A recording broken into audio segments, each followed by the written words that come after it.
Hello, it's Jim Hutchens for the Jerusalem Connection Spot Report for this week. Let me say to you, Happy Memorial Day, and I do trust that you're taking time out to remember and memorialize those who have given their lives for the security of our land, the land that we love.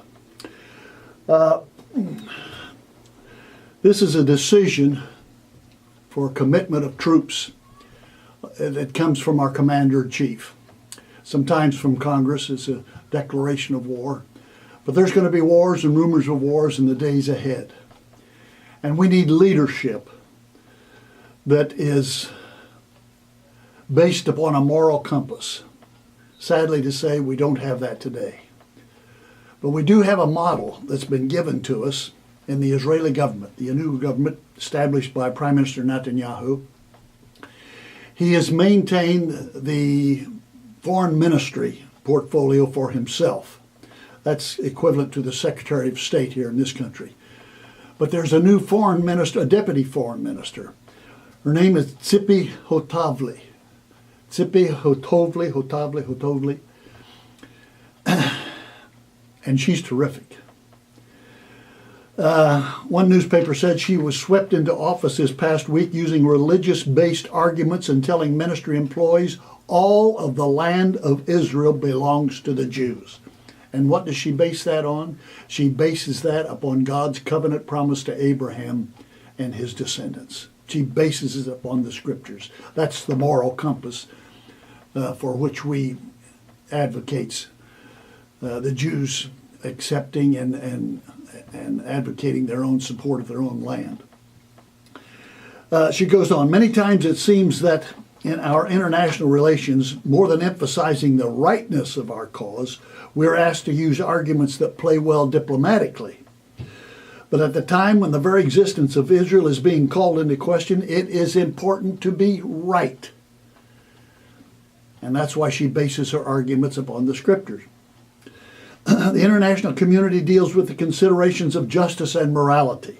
We need to return to the basic truth of our right to this land. She says this,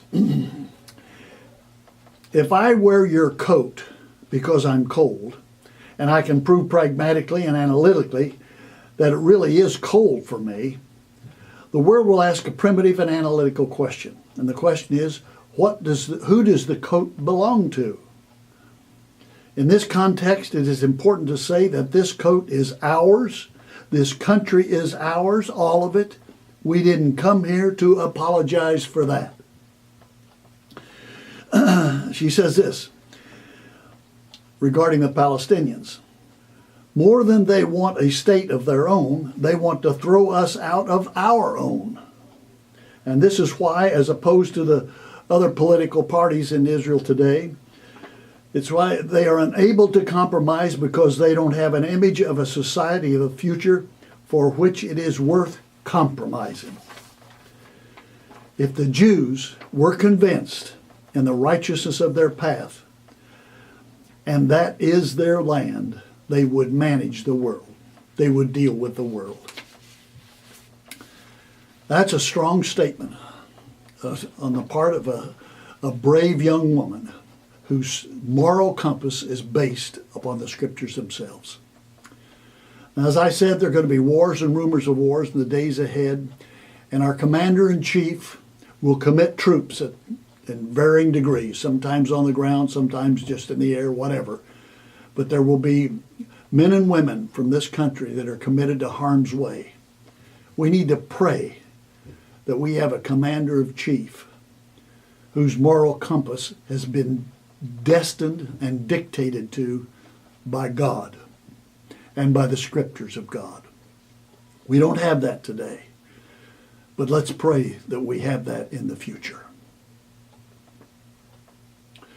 Till next week, Od Ki Yavo Shiloh, or until Messiah comes, Yivareka Yahweh.